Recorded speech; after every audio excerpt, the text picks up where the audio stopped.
Well, hello there, and welcome to the Talk About Talk podcast. Today, I'm going to help us answer an important question. Is it okay to swear at work? Recently, I had a consult, a short virtual introductory meeting with a prospective client. Let's call her Candace. I immediately liked Candace. I could tell she was incredibly ambitious, super smart, and very keen to boost her communication skills. She also had what you could call a strong personality. I noticed also that she swore, like a lot. Like not just, oh God, or WTF. She was dropping F-bombs. At one point in our conversation, I even made a joke about this, mentioning that as a communication coach, I have to highlight that you're using profanity excessively, particularly compared to most of my executive clients. Her response was basically, well, I'm going to talk the way I'm going to talk. Okay. After Candace hired me to help her with her communication skills, I spoke with her manager. I often do this so I can get a better feel for where the real opportunities are for my clients. Her manager told me that Candace has got to stop swearing. Her colleagues and her clients all find it offensive. The good news here is that Candace immediately agreed that she's going to make this change. And she's done so. Every now and then, in one of our coaching sessions, she'll let one slip. But then she always has a big smile on her face and she apologizes. So at least she's become very aware of it. This experience with Candace and her manager, and specifically with what her manager told me about how her clients and colleagues were so offended with her profanity, really got me thinking about the impact of profanity at work. Last month, I ran an informal poll on LinkedIn with a simple question: do you swear at work? And I provided only two possible answers, yes or no. I figured that most people do swear, just a little bit, but I wanted to force them into a yes or a no answer. Then again, of course, there's the snippy comment made by my friend Hilton Barber, the culture expert, who said, I was hoping one of the options would be yes. Anyway, the results of this poll surprised me. Of course, it's not scientific, but can you guess what the proportion was that said no and what proportion said yes? Well, let me tell you. 63% of the respondents to this LinkedIn poll said no, they do not swear at work, and 37% said yes, they do. So it's more like 2/3 and 1/3. Apparently, only 1/3 of us ever swear at work. Now, in this episode, I'd like to help us answer another question. And the question is it okay to swear at work? Let's do this. Let's talk about talk. Welcome to Talk About Talk, episode number 149, where I'm going to help us answer the question, is it okay to swear at work? I'm going to take you through some myths about profanity, and then I'm going to take you through the benefits and advantages of swearing at work. Yes, there is academic research that I'm going to share with you that highlights the specific pros and cons. And then we'll all be in a better position to evaluate whether it's okay to swear at work. First, though, let me introduce myself. My name is Dr. Andrea Wojnicki, and I'm your executive communication coach. Please call me Andrea. I'm the founder of Talk About Talk, where I coach communication skills to ambitious executives like you so I can help you elevate your communication, your confidence, and your clarity so you're going to get noticed and you can accomplish your career goals. If you go to the TalkAboutTalk.com website, you'll find many resources there to help you out. There's information about one-on-one coaching with me, online courses, amazing boot camps that I run every few months, corporate workshops, the archive of this bi-weekly podcast, and I really hope you'll sign up for the Talk About Talk newsletter. That newsletter is your chance to get free communication coaching from me every week. Okay, let's talk profanity. A few years ago, I interviewed Professor Darin Flynn from the University of Calgary. Darin is in the linguistics department. He teaches a course on rap lyrics. And as you might imagine, in that course, he gets into profanity a lot. If you want to learn a lot more about profanity from a linguistics perspective, I encourage you to listen to Talk About Talk episode 23. There are actually two versions of this episode. One, where you're going to hear a lot of profanity, and another version where it's all cleaned up. You get to choose. By the way, this episode is clean. I am not going to swear. All right. So I learned a lot from Professor Darin Flynn.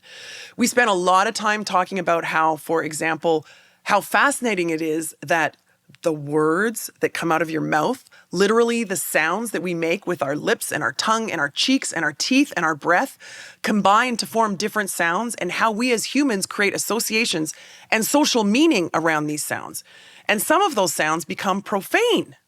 Over the years, profanity has served different purposes. For example, over the centuries and the decades, profanity in the form of cursing the deity and cursing gods was considered the worst, most profane language. There's also words for urine and excrement. Turns out that's for a good reason. Things need to be kept cleaned up or they might kill us, right? Then there's profanity associated with our bodies. This again could include our urine and excrement, but also our sexual organs and sexual intercourse. Yeah, I'm talking about the F-bomb. And more recently, Professor Flynn pointed out that these days, the most profane, the most offensive words in the English language are the ones that are derogatory to minorities. In fact, those are the words that Professor Flynn himself refuses to say under any circumstance. Think about the N-word or the C-word and consider for a moment, we now live in a society where these words that denigrate racial and gender minorities are the most profane. Isn't that wonderful? The worst possible things you can say, the most profane expressions, are derogatory towards minorities. I love that. It makes me feel optimistic. So anyway, I encourage you to listen to this interview, but if you're really interested in profanity, let me tell you this. After I had a conversation with Darin Flynn, I started thinking about profanity much more objectively. These words are just arbitrary sounds coming out of our mouths, right? And I started swearing more often, a lot more often. I was fascinated to see people's responses. I was also fascinated to see how quickly people around me joined in. As we know, swearing is contagious. Everyone in my house was swearing. So I remember a few weeks after my interview with Professor Flynn, I was thinking, enough. We had gone way overboard and it's not acceptable. So we implemented the swear jar. You swear, you owe a loonie. Amazing how quickly the swearing stopped. Nowadays, my mantra is save it for when you need it. I say that a lot to my teenage kids. And now I say the same thing to my coaching client, Candace. And here we are. Let's talk about the myths associated with profanity. People have a lot of misconceptions about swearing, and I'm going to group these myths into three main things. Yes, of course, three. The first myth is swearing doesn't relieve pain. Wrong. Contrary to this myth, research has shown that swearing can actually help you tolerate pain. The emotional release that comes from swearing can provide you with temporary relief from pain. Okay, good to know. Number two, swearing is always harmful or negative. No! Swearing can be harmful or negative, but can also express excitement, surprise, solidarity, camaraderie. It can express emotional release. And in some cultures, like country cultures or possibly corporate cultures, profanity can be a harmless way of expressing strong emotions or relieving stress. The third myth is a common one that I want to correct right now. It's this. Swearing indicates a limited vocabulary and or a low IQ. Wrong and wrong.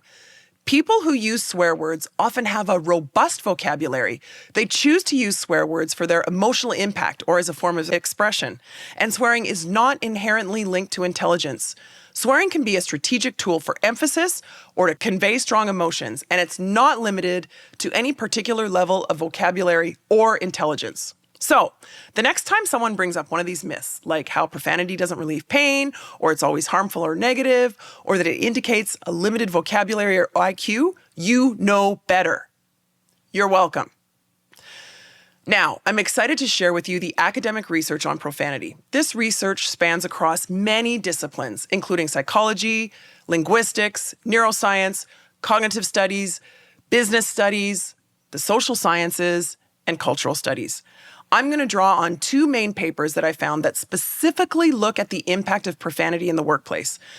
There's a paper from a couple years ago called Swearing at Work, the Mixed Outcomes of Profanity in the Journal of Managerial Psychology. And there's a paper from about 10 years before that called Swearing at Work and Permissive Leadership Culture When Antisocial Becomes Social and Incivility is Acceptable. This is in the Leadership and Organizational Development Journal.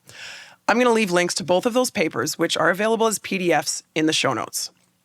Okay. Let me start by saying that there is absolutely not a singular answer to the question of whether it's okay to swear at work. But what this research does is clearly define in a disciplined way the impact of profanity, the specific pros and cons. If you're like me, you're going to end up a little bit surprised to learn about some of the pros or advantages of using profanity. Let's start there. The advantages or positive impacts of using profanity at work, based on my reading of this research, is that there are 4 general benefits of swearing at work. These include establishing a positive, fun culture, social bonding, stress relief, and identity formation.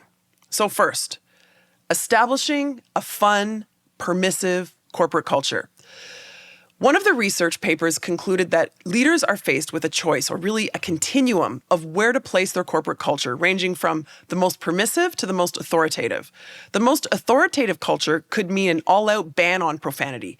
The alternative, a much more fun culture, could be more permissive. The question is how much profanity to permit. And the interesting point here is that employees may equate the level of profanity in the workplace with a more permissive and fun culture. The paper concludes that the challenge for leaders is mastering the art of knowing when to turn a blind eye to norms in communication that do not conform to their own standards. Second, there's plenty of research that highlights the social benefits of profanity in the workplace. Positive outcomes of swearing at the group level include an increased sense of belonging, mutual trust, group affiliation, bonding, cohesion, and solidarity. They also talked in a social context about the connection between swearing and humor, where employees may use profanity in a quote-unquote humorous way to develop friendships at work. It's not surprising to learn, also, that language varies in different subgroups. So, imagine, for example, a group that was highlighted in one of the research papers. They called them the warehouse workers. They spoke differently than the front office workers, who spoke differently from the senior executives. And profanity can be a significant signal of group solidarity. So that's the second benefit of swearing at work, social bonding. Now we've been through, number 1, a fun, permissive culture, and 2, social bonding. The third positive impact is stress relief. We've all personally experienced and probably witnessed people in highly stressful situations, whether it's mental or physical, letting off steam by swearing. This phenomenon is common in the workplace, where employees talk about verbally letting off steam or expressing their anger and frustration through profanity. It was noted that profanity may be a cathartic mechanism for coping with emotional work. I hadn't thought of it quite like that before, but sometimes swearing can feel cathartic. I immediately think of physicians working in an emergency department, for example, extremely emotional and stressful work, probably letting off steam and perhaps with profanity. I recently had a conversation with a friend who's a firefighter, and he told me they do this too. So that's the third advantage, letting off steam. We've covered establishing a fun and permissive culture, social bonding, and now stress relief. The fourth and last benefit of using profanity in the workplace is identity formation. This is an interesting one. Research shows that at an interpersonal level, swearing and profanity is sometimes used to get attention, to emphasize an important point, to persuade, or to establish a sense of urgency. Of course! When people use profanity, especially when we're not used to it, we stand up to attention, don't we? People also use profanity to convey authority. This shows up when power is imbalanced and, for example, in some gender differences.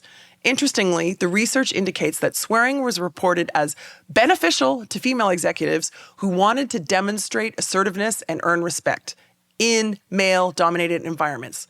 Talk about identity formation. This stuff is fascinating to me. In mixed company, men swear less and women swear more. It's like we're accommodating the other with our language in order to gain approval. Ooh. So, those are the 4 arguments for swearing. Swearing and using profanity can establish a more fun and permissive culture. It can contribute to social bonding. it can relieve stress, and it can serve in terms of identity formation. So, are you convinced? Are you ready to start swearing more at work? Hold on. Let me share with you the arguments against swearing, the cons of using profanity. Even after accounting for some of the myths associated with profanity, like I'm thinking about the myth that people will believe you have a weaker vocabulary if you resort to using profanity, that's simply not true. The research shows that people who use profanity typically have a broader, more expansive vocabulary.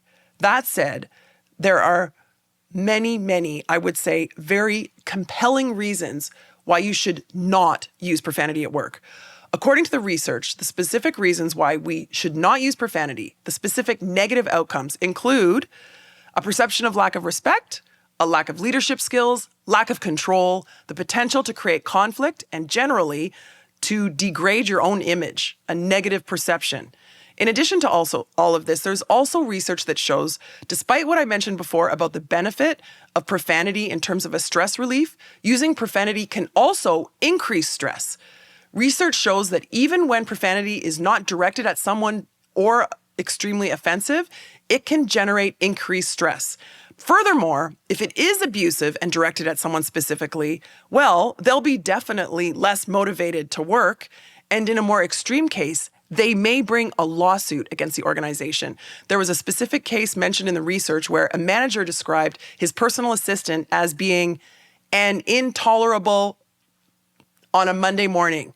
She immediately resigned, sued for constructive dismissal, and won. So, the cons, the disadvantages and reasons why we should not use profanity include the perception of a lack of respect, a lack of leadership skills, a lack of control, creating conflict, generally degrading the image of the person using the profanity, increasing stress, decreasing motivation, and as I said, in extreme situations, ensuing litigation. Well, that's pretty compelling to me. Where do you stand now on this question of, is it okay to swear at work? Here's your quick summary. 3 myths about swearing. Profanity doesn't relieve pain. Wrong. Profanity is always harmful and negative. Wrong. Using profanity indicates you have a limited vocabulary or low IQ. Wrong. Now you know better. And the 4 benefits of using profanity: it establishes a positive culture, it helps with social bonding, it can provide stress relief, and it can provide an opportunity for identity formation. And the disadvantages or negative impacts: if you swear, you might suffer from a lack of respect, a lack of leadership skills, a lack of control, you might create conflict, you might increase stress, you might decrease motivations, and you might get sued. So, here's where I stand. Certainly, in most cases, and in particular in the presence of customers or clients, profanity should be discouraged. Let's say virtually banned. As I said at the very beginning, I'll save it for the rare occasions when I need it. This is now the rule in our house. What about you? I'd love to hear what you think. There are several ways that you can contact me. You can message me on LinkedIn. Please connect with me if we're not connected there already. Or you could go to the TalkAboutTalk.com website and leave me a voicemail message, and I'd love to hear your voice. Or you could fill out the contact form in the About section on the TalkAboutTalk.com website. I would love to hear from you. Thank you so much for listening, and talk soon.